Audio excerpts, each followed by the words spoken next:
indicted. Dr. Quentin Shepard is resigning as Victoria ISD superintendent. The reason why tonight. And a partnership between multiple agencies in Victoria brings in a donation of Narcan. Weekend anchor Adam Seibel has this story. After a beautiful day, it's clear on the outside. Temperatures dropping fairly rapidly, 62 degrees currently in Victoria. We'll be in the 50s by the time you wake up early tomorrow morning. What about Friday, the weekend, and eclipse day on Monday? We got you covered coming up. And your athlete of the week just brought Victoria West the state title. It's also East versus West Game 2 in baseball and softball. I'll have that in sports. You're watching 25 News now at 10. Good evening and thank you for joining us. I'm Don Brubaker. And I'm Karina Garcia. New at 10, Dr. Quentin Shepard is resigning as superintendent of Victoria ISD. Shepard was selected as the lone finalist to serve as superintendent for Pflugerville ISD. A transition timeline for his departure has not been established. Shepard joined Victoria ISD in 2018. He led several programs aimed at enhancing student achievement and providing choice educational pathways for students. In Beeville, questions surround the indictment and arrest of Mayor Brian Watson. The city of Beeville released a statement saying they lack details regarding the indictment and are allowing Mayor Watson the necessary time and privacy to address this personal matter. He is indicted on charges of misuse of official information. The 34-year-old Watson from Beeville was recently named Chief Public Defender for the 4-county district, which includes not only Victoria County, but Lavaca, Jackson, and Refugio counties. County Judge Ben Zeller says the oversight board of the Crossroads Regional Public Defender Officer will meet next week to discuss this latest development. A recent donation has equipped the Victoria County Sheriff's Office with Narcan. That's a life-saving tool that can help definitely in the event of an overdose. 25 News Now weekend anchor Adam Seibel spoke with Victoria County Sheriff Justin Marr and has the details. Adam. Narcan, also known as naloxone, is administered to a person who's experiencing an overdose and its ability to reverse any opioid-related overdose. And that can include reversing a fentanyl overdose. That's something that's becoming more and more common. Victoria County Sheriff Justin Marr says that this donation came from a partnership between the Golden Crescent Regional Advisory Council, the Victoria Fire Department, and the Sheriff's Office. Sheriff Marr says VCSO deputies are equipped with Narcan not only for overdoses, but in the case of accidental exposure to fentanyl. This all has stemmed from the increase in fentanyl being mixed with narcotics coming across this border. So it's fairly new. We've been equipped with Narcan for several years now, but 10 years ago that we didn't have to carry that. Seconds matter. And if you don't have it, then you're not going to be able to help somebody or, like you said, protect the deputy if there's an accidental exposure. And Narcan does have an expiration date, so getting that donation to keep the trauma kits up to date is helpful to the department. Narcan is FDA approved and can actually be purchased over the counter at Walgreens, and it's a nasal spray. In the event of an overdose, call the police, and for mental health resources or in the event of a crisis, you can call 988. Dawn, Karina, back to you. Adam, thank you. Authorities arrested 2 suspects from Victoria County in Goliad County Wednesday night. Both suspects were in the same vehicle that was stopped on FM 2441. Neither suspect had a valid driver's license. Drugs were found on 38-year-old Connie Caesar. She faces 6 charges, 5 of those drug possession charges. Caesar is now in the Goliad County Jail in lieu of a $39,000 bond. 38-year-old Miguel Aguirre was charged with operating a motor vehicle with an invalid license with previous convictions. He faces another charge and posted bond. An 18-wheeler overturned on U.S. Highway 59 in Wharton County this morning. It overturned on U.S. 59 northbound just south of the First Louise exit. This happened south of Louise. U.S. 59 northbound was closed for hours and no injuries were reported in this crash. A new endorsement for one of the GOP candidates in the State Representative District 30 runoff. Former Jackson County Sheriff A.J. Louderback was endorsed by Vanessa Hicks Callaway. She ran unsuccessfully in the GOP primary for that seat in March. Louderback said in a statement that Hicks Callaway, quote, ran a tough, principled campaign and is a fierce warrior for our Republican values, unquote. Louderback will face former Victoria Mayor Jeff Bucknight in the runoff May 28th. Let's take a first look at your forecast. In for First Warn Storm Team Chief Meteorologist Mac Pettis, meteorologist Trey Meinig joins us with the latest. And Trey, keep that winning streak going. A really nice week of weather. I'll try and do my best. I'll tell you what, I got another great day for us tomorrow on Friday. Then by the weekend, well, things are going to change a little bit. So that's just kind of how weather goes. It changes fairly rapidly. And that's definitely what it's going to be doing. 86 degrees was the high in Victoria today. Low 47 degrees. Low humidity caused us to have a little bit of a cool morning. That'll be the case again for tomorrow morning. Highs in the 80s again. No rain as of yet. There'll be some rain chance at some point. Take a look at that and the extended forecast, which does include what we may be thinking weather-wise for the eclipse day on Monday. We'll give you the details on that a little bit later on. Back to you. Trey, thank you. A National Guard member accused of human smuggling was taken into custody Sunday. DPS reports 26-year-old Savion Johnson is accused of leading law enforcement on a high-speed chase near the Texas-Mexico border Sunday. DPS said Johnson was on active duty at the time with Operation Lone Star. DPS charged Johnson with evading arrest, smuggling of persons, and unlawful carry of a weapon. The investigation is ongoing. An attorney representing NFL player Rashee Rice says his client is taking full responsibility for his part in a multi-car collision in Dallas last weekend. A Lamborghini and a Corvette were involved in a multi-vehicle hit and run. Dallas police says the people involved fled the scene without providing information or helping anyone. Rice's attorney says his client will take full responsibility for his part and that they are focused on gathering all of the facts of the case to help the victims. I want to say on behalf of Mr. Rice that he has fully cooperated with the Dallas Police Department. Every question that was asked of him, he responded to the Dallas Police Department. And we will continue to cooperate with them in terms of this particular accident.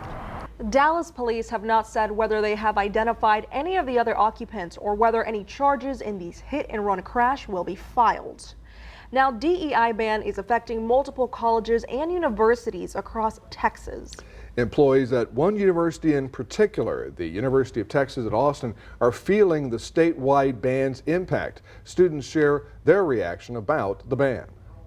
UT students are mobilizing after learning that some staff members will be fired because of the trickle-down effect of SB 17, which bans diversity, equity, and inclusion initiatives at public universities. Honestly, I cried and I was angry. A lot of people are upset. All of my group chats are raging, all of the group me's, all of the slacks, everybody is raging. They say the people and experiences close to them are being ripped away. According to our partners at the American Statesman, at least 60 staff members who were previously in DEI roles have been notified that their last day is at the end of the semester. In a letter to the UT community, President Jay Harsel wrote in part, quote, "To reduce overlap, we are closing the Division of Campus and Community Engagement and redistributing the remaining programs," end quote. That division used to be DEI related and, like similar departments, had to change its name in January because of the new law. This is just Texas. Texas does not want us here. Texas has never wanted us here. Christiana McAfee with the Black Student Alliance says a lot of the DEI related jobs are filled with people who look like her. For most of us Black students, these are our only letters of recommendation. These are the only people that we can get close enough with to build a further relationship with us. A lot of them were just there for me and gave me a lot of resources and were always there when I was unsure of what to do or if I just wasn't feeling right about something. Harsel also says staff members whose positions are being eliminated can apply to existing open positions at the university. Here's your Veer poll tonight. You can scan that QR code right there on your screen to vote. The question is, do you support the DEI ban at public universities in Texas? According to our results, it looks like 67% stand at yes, and the remaining 33% stand at no. We thank you for voting and come to crossroadstoday.com/vote to take part. A father in Houston is suing after his 11-year-old son came home from a religious ceremony branded. The lawsuit states a Hindu temple held a cultural event in August. Attorneys claim the 11-year-old was branded on both of his shoulders with a hot iron rod during the ceremony without the father's consent, leaving behind burns and an infection. The father is suing the temple and its parent company for $1 million, claiming underage children or parents cannot give consent for branding. The 11-year-old was among nearly 100 people, including 3 minors, who took part in the August ceremony in 2023. The Texas Legislative Committee investigating this year's deadly Panhandle wildfires blasted state agencies and regulators for communication failures. You can read this Texas Tribune article on our website, crossroadstoday.com. Remember to subscribe to our YouTube channel, also named Crossroads Today. Hit the like button and click the notification bell. What can they do from there? You can watch Crossroads Today anytime, anywhere. On YouTube? Yeah. What a country. Easy peasy. All right, authorities have released new audio ahead of the deadly Baltimore bridge collapse. That's coming up on 25 News now at 10. Also ahead, we have an update on the baby gorilla who was born prematurely at the Fort Worth Zoo.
A radio transmission from just before last week's Baltimore bridge collapse was released today. Shortly before the cargo ship hit the Francis Scott Key Bridge, someone on a maintenance walkie-talkie had asked why traffic on the bridge was stopped.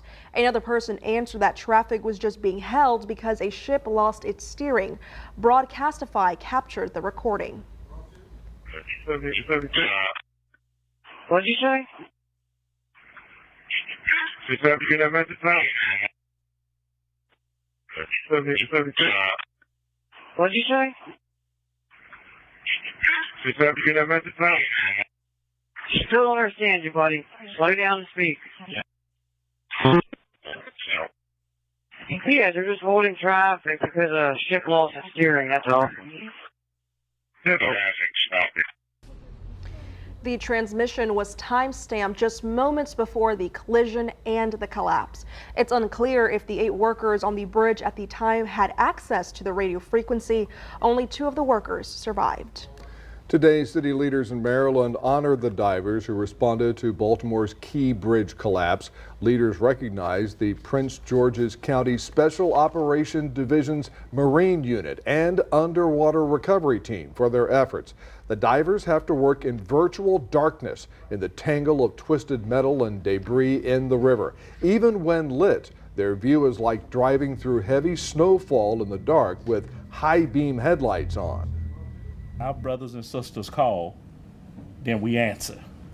And you got a call and you immediately went to a location where you knew it was going to be dangerous.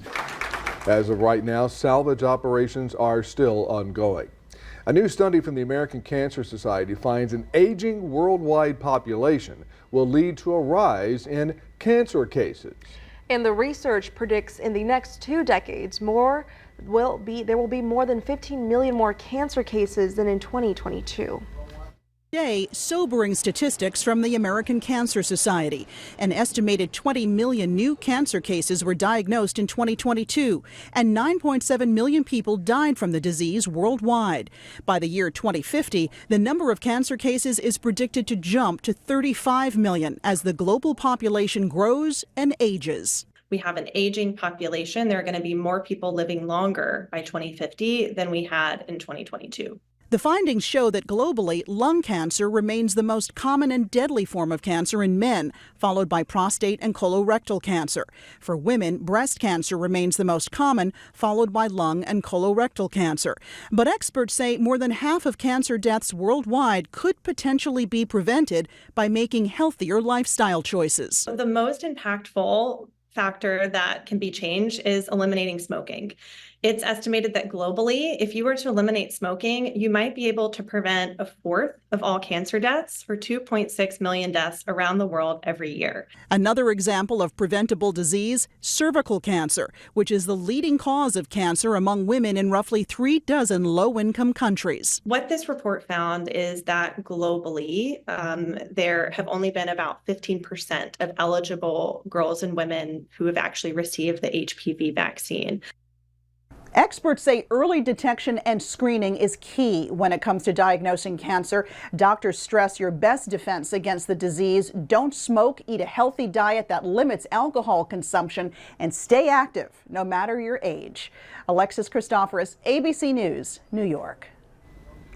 Now we have a sweet update on a baby gorilla born prematurely at the Fort Worth Zoo. A foster mother at a zoo in Cleveland had accepted baby Jamelia. Zookeepers say her new foster mom embraced her immediately. The baby was born on January 5th via a historic emergency C-section after her mother developed a medical condition. However, she never bonded with her premature baby, and the attempts to train other females in that troop failed. The zoo made the decision to transfer the baby to Cleveland in hopes a proven surrogate there would bond with her, and it worked, but it will be a while before visitors get to see the new baby. How sweet is that? All right, temperature is currently in the 60s and falling in the 50s in the overnight tonight. Sunny skies again for your Friday. What about your weekend and your eclipse day on Monday? We've got you covered coming up.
Good evening, everyone. Trey Mining here, and temperatures currently in the 60s area wide. We'll fall another 8-10 degrees before morning tomorrow morning.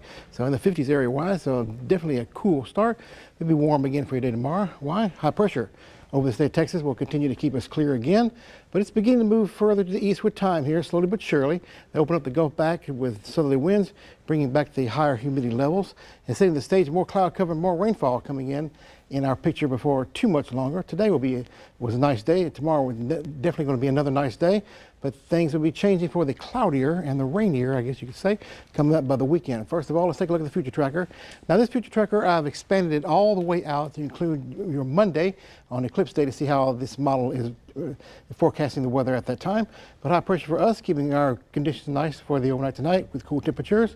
By Saturday, Friday into Saturday, we'll see some clouds increasing coming in from the south and southwest across Mexico and some tropical jet into southern Texas. And then we'll see a deepening low pressure out in the Four Corners area that'll move into the state of Texas and bring a weak front through here. You kind of see a hint of that right there through your Sunday morning and making it along the coast. But this front won't be making its way through out in the Gulf of Mexico and bringing us cooler and drier air behind it like normal fronts do during the season. It'll pretty much stay where it is right here, kind of hang up a little bit and continue to be over the area, which will keep clouds and rain chance in the forecast, not only for late in the day Sunday, but again on Monday. Here is the 1 a.m. on your Monday. Still cloudy skies with rain chances. This follows on through by about 2-3 o'clock or so. Right around that time is the eclipse expected to be overhead. We keep the clouds in. Looks like it's pretty much a dense overcast with rain chances, so the chance of seeing the eclipse, well, unfortunately, a little bit on the not really happening side, I guess you could say. Maybe some breaks in the cloud cover, though. Maybe just a few lucky folks will be able to see it. We'll keep that at a positive. Hopefully that'll happen. Rain chance increasing through your day on Tuesday into your Wednesday with a good rain chance here, especially in northern Texas, where they could have some severe weather at that time. So, summing it up for us, well, looking like we'll have temperatures 65 degrees in Victoria at 9 a.m. after lows in the 50s. Sunny skies all day long, very nice. 84 degrees, enjoy the day. And then for your down in Port Lavaca, Calhoun County, high pressure still over the region, sunny skies, temperature starting off on the cool side, 80 degrees, a little benefit of the sea breeze along the bayfront to keep those folks a little bit cooler. And Cuero has it looking there too, nice again, sunny skies all day long, get out and enjoy the day. 84 degrees by 3 o'clock will be the daytime high, with southerly winds, kind of gusty, 10 to 15 to 20 miles per hour. Extended forecast for us. Looking nice for your Friday, partly cloudy skies, decreasing cloud cover Saturday and Sunday, holding off on the rain until we get on Monday when the rain chances are 30%. Still cloudy though, so hopefully, well, maybe a few folks will see the eclipse. It looks cloudy overall, and that'll continue Tuesday, Wednesday, and Thursday the next week. High temperatures in the 80s, 50s tomorrow morning for overnight lows, 60s near 70 degrees for the rest of the time period. So get out there and enjoy your Friday and get ready for some more cloud cover for Saturday and Sunday. Let's take a look at this. This is the QR code. You see right there, get your smartphone, scan the code. That'll take you to a webpage. You can download our app, Crossroads Today, and news, weather, and sports are at your fingertips. Very easy, convenient, free of charge. Be connected with us. Zach? Thank you, Trey. Your athlete of the week just brought Victoria West a state title, and it's East versus West Game 2 for baseball and softball. That's tomorrow, and I'll have that in sports.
Your athlete of the week just brought Victoria West a state title, and he's only a sophomore. We're talking about Brody Flores. He's not huge, but he loves to prove people wrong, and the amount he lifts is pretty astounding. Brody Flores just brought Victoria West a state championship, finishing first in his weight class at the state powerlifting meets. It was really exciting. I wasn't really expecting it, but I knew that if I was going to get there, I had to put in a lot of effort and trusted my coaches and myself. Effort seems to be the theme with Brody as he competes in almost all sports and grinds day in and day out. And head coach Zach Mueller says him giving 100% in whatever he does makes him such a great athlete. He knows how to manage his time. You know, he plays 4 or 5 sports, did it last year as well. And with that, he works hard. When he's, in powerlifting, his full effort and full attention is at powerlifting. Brody may not be the biggest, but he is going to play a huge role for the Warriors going forward as they try and reach the top, and Mueller is excited for what's to come for the program. He weighs like 6 pounds lighter than anyone else, so even next year in his senior year, he's probably going to be in the same weight class. So you can definitely see his number to go up. I'm very excited for me and the team, because we're having a lot of good incoming freshmen and a lot of people coming back that have a really good shot in placing in state. Brody Flores lifted a total of 1,080 pounds and set some records in the weight class along the way, and as just a sophomore already making Warrior Nation proud by bringing back some hardware, making him your athlete of the week. Now on that same campus, the West baseball team looking to bounce back after a tough one last night. Now the loss was not tough just because of the rivalry, but the Warriors currently just on the outside looking in for a postseason spot, and head coach Jay Perez says his guys are always motivated, but they do recognize how big of a game tomorrow night is. Oh, for sure. We are focused on this one. It's the next one in front of us, and it's a big one because of that, and it does have playoff intentions behind it. And so, yeah, we're dialed in, we're ready to roll, and we know what we got to do on Friday. Just keeping it clean, playing airtight defense, and taking the opportunities that are in front of us. Just making sure that we limit mistakes, if any, and, hopefully we come out on top, the ball rolls our way. Now, not only is it round 2 for East-West baseball, but it is for softball as well. And game 1 was absolutely wild, and it is Victoria West's only loss since district play has started, and they have revenge on their minds now. Victoria East, on the other hand, not only wants this win, but they need this win. A lot of them are just cool as a cucumber always. It doesn't matter who we're playing. They're kind of just, doing their thing, vibing, however. But also there's a lot, especially for the seniors, they're like big on we got to go get this game. We should have won that first one. And, it's their last East versus West game. So they're really hyped for it and they're really excited. And they know, again, yeah, the revenge factor is really there. So I'm excited to see what they put on the field tomorrow for sure. In addition to the East-West game, we know that to be able to get a chance to get out of the district and go into the playoffs, we really need to win on Friday to kind of keep pace there. I mean, it's not just a rivalry game that means nothing. It's a rivalry game that could potentially have somebody sitting at home and somebody moving on. All right, both of those games tomorrow. I don't know how I'm going to cover it, Dawn, but you did it for years, so I'm going to probably take some pointers from you. Donna Karina, back to you. You are the bar. Well, you are the standard. Did you say I went to a bar? No, I am the bar. I'm kidding. I'm kidding. I'm not trying to expose you. No. I'm just kidding. Well, thank you very much. We'll talk later, okay? All righty, well, stay with us. Coming up on 25 News Now at 10, we'll take a last look at your weather with Trey. Plus, we don't mean to make you hungry because tomorrow is National Deep Dish Pizza Day.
Sometimes you feel like a nut. Mobile. A new job opportunity is open for those nuts about peanuts. Hormel Foods is looking for 3 peanutters to chauffeur Mr. Peanut across America in the Nut Mobile. The company is looking for college graduates with a bachelor's degree in marketing, communications, advertising, or public relations. Potential applicants must have an appetite for adventure and desire to travel. And while it goes without saying, this is not an ideal occupation for anyone with nut allergies. Makes sense. Let's see. Let's all take a dip in the Chicago River's murky waters. Oh, well, for hundreds of people, that answer might be yes. This fall, the river will host its first open water swim in about a century.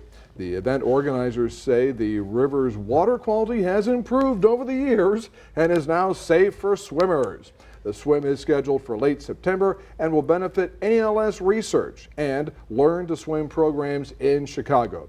Registration is limited to only 500 qualified open water swimmers. Now, that is a great cause to benefit for sure. ALS Definitely. and to help young people start swimming in Chicago.